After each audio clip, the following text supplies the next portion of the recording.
ይስጥልን ተመልካቾቻችን የየካቲት 18 2018 ዓ.ም የዕለተ አርብ የናሁ ዜናዎችን ወደ እናንተ የምናደርስበት ሰዓት ላይ እንገኛለን። ከዜናዎቹ ጋር አብራችሁን ቆዩ። ረዲት ጌታቸው ነኝ። አብራችሁን ቆዩ። አርስተ ዜና በትግራይ ክልል የአጀንዳ ማሰባሰብ ሂደትን በክልሉ ተገኝቶ ማድረግ እንደማይችል የሀገራዊ ምክክር ኮሚሽን አስታወቀ። በኢትዮጵያ በየአንድ ሰዓቱ የሁለት ሰዎች ህይወት እንደሚያልፍ ጤና ሚኒስቴር አስታወቀ። ወደ ውጪ ስናልፍ ከ1900 የሚጠጉ የንግድ መርከቦች በሆርሙዝ ሰርጥ መቆማቸው ተገለጸ።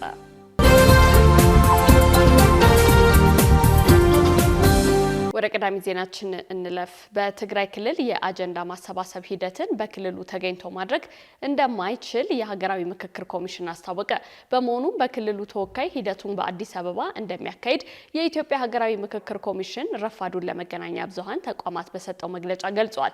ኮሚሽኑ ከዚህ ቀደም ከክልሉ ጊዜያዊ አስተዳደር ከፖለቲካ ፓርቲዎችና ከምሁራን ጋር ከ22 ጊዜ በላይ ውይይቶችን ቢያደርጉም ውጤታማ አልሆኑም ብለዋል። ኤልዳና ታደሰ ተጨማሪ ያላት የትግራይ ክልል የአጀንዳ ማሰባሰብና የተሳታፊዎች ልየታ በተወካዮቹ በኩል በአዲስ አበባ እንዲካሄድ መወሰኑን የገለጸው የኢትዮጵያ ሀገራዊ ምክክር ኮሚሽን ከዚህ ቀደም በክልሉ ተገኝቶ የአጀንዳ ማሰባሰብ እንዲሁም የተሳታፊዎች ልየታ ለማድረግ እየሞከረ እንደሚገኝ የገለጸ ቢሆንም ሳይሳካ በመቅረቱ በአዲስ አበባ ለማድረግ መገደዱን ለመገናኛ ብዙሃን በሰጠው ጋዜጣዊ መግለጫ ላይ አስታውቋል። በክልሉ ውስጥ ተገኝቶ ሂደቱን ማስጀመር እንደማይችልም ያረጋገጠ ሲሆን በአዲስ አበባ ከተማ ከመጋቢት 23 እስከ መጋቢት 25 ቀን 2018 ዓ.ም እንደሚካሄድም ገልጿል። ከ400 በላይ የሚሆኑ ከክልሉ ተወላጆች ጋር ምክክር ለማድረግ ማቀዱንም ዋና ኮሚሽነር ፕሮፌሰር መስፍን አርአያ ተናግረዋል። ወደ አዲስ አበባ መጥተው አጀንዳ ይሰጣሉ።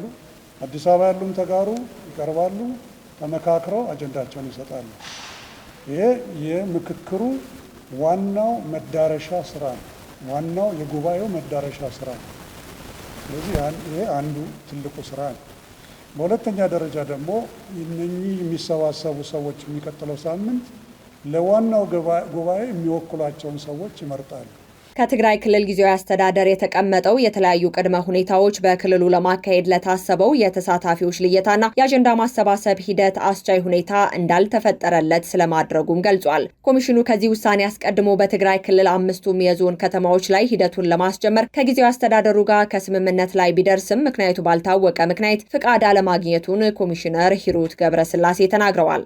በትግራይ ክልል ላይ ይሄንን የምክክር ሂደት ውስጥ ለማካተት የተደረጉ ብዙ ቁጥር ያላቸው ጥረቶች ነበሩ።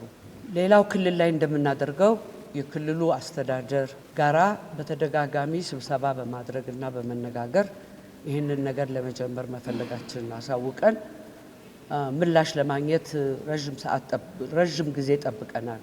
አሁንም በመጨረሻ ባደረግነው ጥሪ የትግራይን ጉዳይ ተሳታፊዎች ይገኙልናል ብለን እንገምታለን። በአዲስ አበባም ሆነ በኢትዮጵያ እንዲሁም ከትግራይ የትግራይ ተወላጆችን ለማግኘት የሚደረግ ጥረት ነው። በአዲስ አበባ ከተማ የሚካሄደው የምክክር ሂደት ከ400 በላይ ተሳታፊዎች እንደሚገኙ የተገመተ ሲሆን የትራንስፖርት ሁኔታውን ለማመቻቸት ከኢትዮጵያ አየር መንገድ ጋር ትብብር እንደሚያደርጉም ፕሮፌሰር መስፍን አርአያ ተናግረዋል። ለትራንስፖርታቸውን በተመለከተ እንግዲህ የምንችለውን በሙሉ ከኢትዮጵያ አየር መንገድ ጋር በመሆን የምንችለውን ሁሉ እያደረግን ነው። በጣም ተስፋ እናደርጋለን። የተሳታፊዎች ቁጥር ወደ 400 ገደማ ይሆናል ብለን ነው እየጠበቅን ያለ ነው። ከ400 በላይ ከሚመጡ ከሆነ ዝግጁ ነው። እኛ 400 በላይ የሚሆነው ቁጥር የሚመጡት አዲስ አበባ ያሉ ተጋሩ እና ከትግራይም የሚመጡ የተለያዩ ማህበረሰብ ክፍሎች ተወካዮች ናቸው። በሰሜኑ ኢትዮጵያ የተካሄደው ጦርነት ከተጠናቀቀ በኋላ የተለያዩ ማህበራዊና ኢኮኖሚያዊ ቀውሶች እንደተፈጠሩ የገለጹት ኮሚሽነር ዶክተር ዮናስ አዳዬ አሁንም በአዲስ አበባ ለማካሄድ መወሰኑ ጥርጣሬ ውስጥ የገቡ ሰዎች እንዳሉ አንስተው በክልሉ ግን ከ22 ጊዜ በላይ ውጤታማ ውይይት ማድረጉንም አስታውሰዋል። መጀመር ይሻላል። በጥርጣሬ የተመለከቱትን ሰዎች ልክ ናቸው። መጠራጠራቸው ምናልባት ምን ያህል እዚሁ ቢካሄድ ኖሮ ጥሩ ውጤት ማምጣት ይችል ነበረ። እዚሁ መቀሌ ስላልተካሄደ ብሎ ማለታቸውንም እኛ በጎ ነው የምናያቸው። ዝም ያሉትን በበጎ ነው የምናያቸው። ምክንያቱም ወደዛም ለመሄድ እንደምታውቁት ለሁሉም ጊዜ አለውና። ኮሚሽኑ የ4 ዓመት የስራ ክንውን አፈጻጸሙን ለህዝብ እንደራሴ ምክር ቤት አባላት ገለጻ ባደረገበት ወቅት በስር ላይ የሚገኙ ፖለቲከኞችን ለማስፈታትና በምክክር ውስጥ ለማካተት ምን እየሰራ ነው ተብሎ ተጠይቆ የነበረው ሀገራዊ ምክክር ኮሚሽን የአክቲቪስት ስራ እንደማይሰራ የገለጹት ኮሚሽነር ሂሩት ገብረስላሴ አሁንም ቢሆን ምቹ ሁኔታዎችን መፍጠር እንጂ የማጋለጥ ስራዎችን እንደማይሰራም ተናግረዋል። በፖለቲካ ምክንያት የታሰሩ ወገኖች ካሉ ወገኖቻችን እንዲፈቱ መንግስት ዘንድ ጥረት አድርገናል። የኛ አቅም እንግዲህ ይህንን ማድረግ ነው።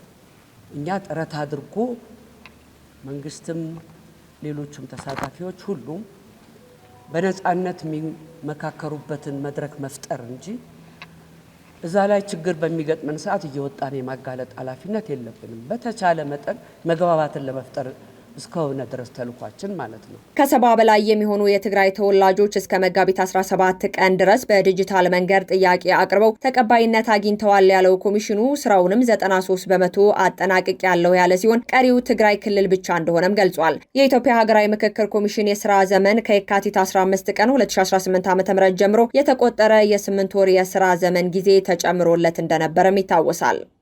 የኢትዮጵያ አየር መንገድ ወደ እስራኤል መዲና ቴል አቪቭ የሚያደርጋቸውን በረራዎች መሰረዙን አስታወቀ።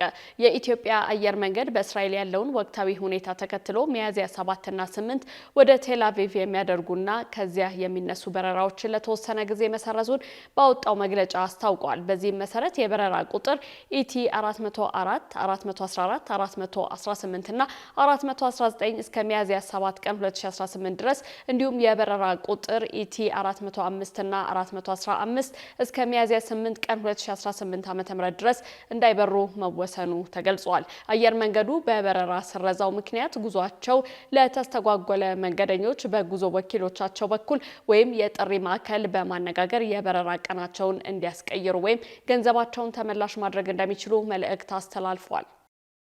በአርባ ምንጭ ከተማ በግለሰብ መኖሪያ ቤት በህገወጥ መንገድ የተከማቸ ከ2300 ሊትር በላይ ነዳጅ በቁጥጥር ስር መዋሉ ተገለጸ። በአርባ ምንጭ ከተማ በህገወጥ መንገድ በአንድ ግለሰብ መኖሪያ ቤት ተከማችቶ የተገኘ 2350 ሊትር ቤንዚን እና ናፍጣ በቁጥጥር ስር መዋሉን የከተማው ፖሊስ መምሪያ አስታውቋል።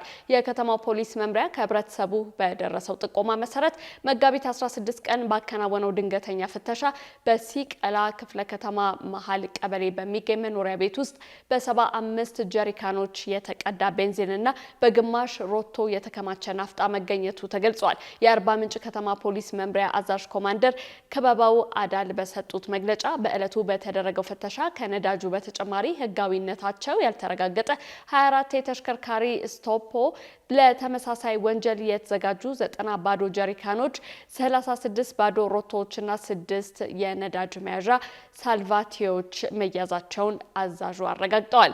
ወቅታዊውን ዓለም አቀፋዊ ሁኔታ እንደ መልካም አጋጣሚ በመጠቀም ያልተገባ የግል ጥቅም ለማግኘት የነዳጅ ምርቶችን የሚሰውሩና የሚያከማቹ አካላትን የመቆጣጠር ስራ ተጠናክሮ መቀጠሉ ተገልጿል። የጋምቤላ ክልል ፖሊስ ኮሚሽን 642 የፖሊስ አባላትን ከስራ አሰናበተ።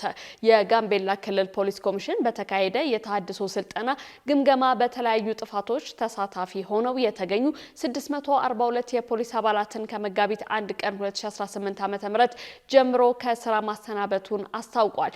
እርምጃው የተወሰደው በክልሉ ተከስቶ በነበረው የጸጥታ መደፍረስ ውስጥ በቀጥታም ሆነ በተዘዋዋሪ የጥፋት ኃይሎች ተላላኪ በመሆን በንጹሃን ዜጎች ላይ ጥይት በመተኮስ ለሰው ህይወት መጥፋትና ለንብረት ውድመት ምክንያት በሆኑ አባላት ላይ ነው። በተጨማሪም የመንግስትን የጦር መሳሪያ በህገወጥ መንገድ የሸጡ የሰረቁና ለግል ጥቅም የዋሉ አባላትም በዝርዝሩ ውስጥ ተካተዋል። በግምገማው ወቅት የመከላከያ ሰራዊት፣ የፌዴራል ፖሊስና የአዲስ አበባ ፖሊስ የውትድርና ሰርተፍኬቶችን በሐሰት በማዘጋጀት በማጭበርበር ወደ ተቋሙ የተቀላቀሉ እንዲሁም ምንም አይነት መሰረታዊ የውትድርና ስልጠና ሳይወስዱ በዝምድና ተቀጥረው ሲሰሩ የነበሩ ግለሰቦች መሰናበታቸውም ተገልጿል። ከስራ ከተሰናበቱ 642 አባላት መካከል 272ቱ በተለያዩ የዲሲፕሊንና የህግ ጥሰቶች ጥፋተኛ ሆነው የተገኙ ሲሆኑ ቀሪዎቹ 370 አባላት ወይም 147 የአድማ ብተናና 223 መደበኛ ፖሊሶች ተጠያቂነት ለማስወገድ በመሸሽ ከ21 ቀናት በላይ ከስራ ገበታቸው የጠፉ ናቸው። ከነዚህ በተጨማሪም ኮሚሽኑ በ50 የፖሊስ አባላት አካላት ላይ እንደ ጥፋታቸው ክብደት የጽሁፍ ማስጠንቀቂያና የገንዘብ ቅጣት ጥሏል። በቀጣይ የፖሊስ ሰራዊቱ ከዘረኝነት ከጎሰኝነትና ከደባል ሱሶች የጸዳ እንዲሆን እንዲሁም የህግ የበላይነትን ብቻ እንዲያስከብር ከፌደራል መንግስት ጋር በመተባበር የአቅም ግንባታ ስልጠናዎችን እንደሚሰጥ አመላክቷል። በኢትዮጵያ በየአንድ ሰዓቱ የሁለት ሰዎች ህይወት እንደሚያልፍ ጤና ሚኒስቴር አስታወቀ። በዚህም ኢትዮጵያ የበሽታው ከፍተኛ ጫና ካለባቸው 30 የዓለም ሀገራት ውስጥም አንዷ መሆኗን ነው ሚኒስቴር መስሪያ ቤቱ የገለጸው። በጤና ሚኒስቴር የበሽታዎች መከላከልና መቆጣጠር መሪ ስራ አስፈጻሚ ዶክተር ህይወት ሰለሞን እንደገለጹት መንግስት ለአንድ የቲቢ ታካሚ በአመት ከ6 እስከ 8 ሺህ ዶላር ወጪ እያደረገ ይገኛል ብለዋል። የቲቢ መድኃኒት ለታማሚዎች በነፃ ነው የሚሰጠው። ከዚህ ውጭ መድኃኒቱን ከፍሎ የሚወስድ ሰው ካለ እየገዛ ያለው የተሰረቀ መድኃኒት ነው ሲሉ አስጠንቅቀዋል። በአሁኑ ወቅት ከ2000 በላይ የግል ጤና ተቋማት ምርመራና ሕክምና እየሰጡ ሲሆን ለ1000 ተቋማት መመርመሪያ መሳሪያዎች መሰራጨታቸውን ገልጸዋል። በገጠሩ አካባቢ ለሚገኙ 609 ላቦራቶሪዎች የሶላር ፓነል ዝርጋታ መከናወኑንም አመላክቷል። ካሽጎ በየትኛውም ዓለም ሆነው በማንኛውም ሰዓት ለወገኑ የሚደርሱበት ፈጣን የገንዘብ መላኪያ ተከፈተሎ። ማስተርና ቪዛ ካርዶን በመጠቀም ከ5 እስከ 20 ዶላር የሚልኩበት አዲስ የገንዘብ መላኪያ መንገድ። ካሽጎን ለየት የሚያደርገው የትኛውም የገንዘብ ዝውውር በፍጥነት አገልግሎት ከመስጠቱም ባሻገር ለማንኛውም አገልግሎት ምንም አይነት ክፍያ አለመጠየቁ ነው። በሀገራችን ታሪክ ገንዘብን ከውጪ ወደ ሀገር ቤት በማስተላለፍ በመተግበሪያ መልክ አገልግሎት መስጠት የጀመረው የመጀመሪያው ሀገር በቀል የገንዘብ መላኪያ ዘዴ ካሽጎ ከ4500 በላይ ባሉ የባንክ ቅርንጫፎች አገልግሎት እየሰጠ ይገኛል። ገንዘቦን በሰኮንዶች ልዩነት ውስጥ ይፈልጉ በአካውንቶ ወይንም በእጆ ቆጥረው የሚወስዱበት ልዩ ዘዴ። በቅርቡ ሁሉንም ኢትዮጵያዊ ባለቤት ለማድረግ ጉዞ የጀመረው ካሽጎ ዛሬውኑ መተግበሪያውን በስልኮ ላይ በመጫን የአገልግሎቱ ተጠቃሚ ሆኑ። ፍጥነት መለያችን፣ ኢትዮጵያን መክፈቻችን፣ ካሽጎ ነው መላኪያችን። ካሽጎ የአዲሱ ትውልድ ብራንድ። ተመልካቾቻችን ያላችሁት ነው ቴሌቪዥን ላይ ነው። አሁን ደግሞ ወደ ውጭ ዜናዎች እናልፋለን። ፊሊፒንስ ከነዳጅ ጋር በተያያዘ የአስቸኳይ ጊዜ አዋጅ አወጀች። በመካከለኛው ምስራቅ በአሜሪካ እስራኤልና ኢራን መካከል እየተካሄደ ያለው ጦርነት በዓለም አቀፍ የነዳጅ አቅርቦት ላይ ከፍተኛ እክል መፈጠሩን ተከትሎ ፊሊፒንስ ብሔራዊ የኢነርጂ አስቸኳይ ጊዜ አዋጅ አውጃለች። ጦርነቱ በመቀጠሉ የነዳጅ ማመላለሻ መስመሮች ከፍተኛ ስጋት ላይ እንደወደቁ ናቸው። ይህም ወደ እስያ የሚላከው የነዳጅ መጠን እንዲቀንስና ዋጋው እንዲንር አድርጓል። ፊሊፒንስ ከኢነርጂ ጋር በተያያዘ አስቸኳይ ጊዜ አዋጅ ያወጀችው የመጀመሪያ ሀገር ስትሆን ቀውሱ መላውን የእስያ ቀጠና እያናወጠ ነው ተብሏል። ሀገሪቱ ከሌሎች በበለጠ በመካከለኛው ምስራቅ ነዳጅ ላይ ጥገኛ በመሆኗ ጦርነቱ የኢኮኖሚ ቀውስ ሊያስከትል እንደሚችል ተሰግቷል። የነዳጅ ጭነት መርከቦች በጦርነቱ ቀጠና ውስጥ ለማለፍ በመቸገራቸውና የኢንሹራንስ ዋጋም እጅግ በመጨመሩ መደበኛው የነዳጅ ስርጭት ተገትቷል። ፊሊፒንስ ያወጀችው አስቸኳይ ጊዜ አዋጅ የሀገሪቱ መንግስት የነዳጅ ፍጆታን ለመቀነስ ዋጋን ለመቆጣጠር ያሉትን ተጠባባቂ የኃይል አማራጮች በአግባቡ ስራ ላይ ለማዋል ተጨማሪ ስልጣን ይሰጠዋል መባሉን አናዶሉ ዘግቧል።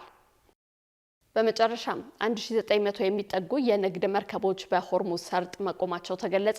ከየካቲት 21 2018 ዓ.ም ጀምሮ አሜሪካና እስራኤል በኢራን ላይ የሰነዘሩትን መጠነ ሰፊ ጥቃት ተከትሎ በዓለም የንግድ መስመር ላይ ከፍተኛ ቀውስ ተፈጥሯል። በዚህ ምክንያት 1900 የሚጠጉ የንግድ መርከቦች በሆርሙዝ ሰርጥና በፋርስ ባህረ ሰላጤ አካባቢ መንቀሳቀስ አቅቷቸው ቆመዋል። ቴሄራን ከጥቃት አድራሻዎቹ አገራት ጋር ንክኪ ያላቸው መርከቦች ወሳኝ በሆነው የሆርሙዝ ሰርጥ እንዳያልፉ በመዘጋቷ የባህር ላይ እንቅስቃሴው ሙሉ በሙሉ የሚባል ደረጃ ሊቆም ችሏል። መንቀሳቀሻ አጥተው ከቆሙት መርከቦች መካከል የነዳጅ ጫኝ፣ የኬሚካልና የንግድ ዕቃዎች የያዙ ግዙፍ መርከቦች ይገኙበታል ነው የተባለው። ይህም በዓለም አቀፍ የነዳጅ ዋጋና የአቅርቦት ሰንሰለት ላይ ከፍተኛ ተጽዕኖ እያሳደረ ይገኛል። እነሆ የምስራች! የ10 አየር መንገድ የበረራ ትኬት ለውድ ደንበኞቹ በተቀላጠፈና አስተማማኝ በሆነ መንገድ እያቀረበ ያለው። በዚህም በደንበኞቹ የተመሰገነው ጉዞጎ አሁን ደግሞ ተደራሽነቱን በማስፋት ተጨማሪ ባንኮችን በማካተት ለውድ ደንበኞቹ የበለጠ አስተማማኝ ለመሆን ችሏል። የጉዞጎን አፕሊኬሽን ከአፕ ስቶር ወይም ቶር በማውረድ የመነሻና የመድረሻ ከተማዎትን መርጠው ዋጋ አወዳድረው የሀገር ውስጥም ሆነ ዓለም አቀፍ በረራ ማድረግ ካሰቡ የበረራ ትኬቶን ክፍያ በአቅራቢያው በሚገኙ ባንኮች አንድም በአካል በመሄድ ወይም በኦንላይን የክፍያ አማራጮች ክፍያዎትን በመፈጸም የበረራ ትኬቶን በእጅ ያስገቡ። ከዚህም በተጨማሪ እንደ ሁል ጊዜው ወደ ጉዞጎ የጥሪ ማዕከላችን 7473 በመደወል ከሙሉ የበረራ መረጃ ጋር የ24 ሰዓት የትኬት አገልግሎት ማግኘት እንደሚችሉ ስናበስሮ በታላቅ ደስታ ነው። ለበረራዎ ጉዞጎ።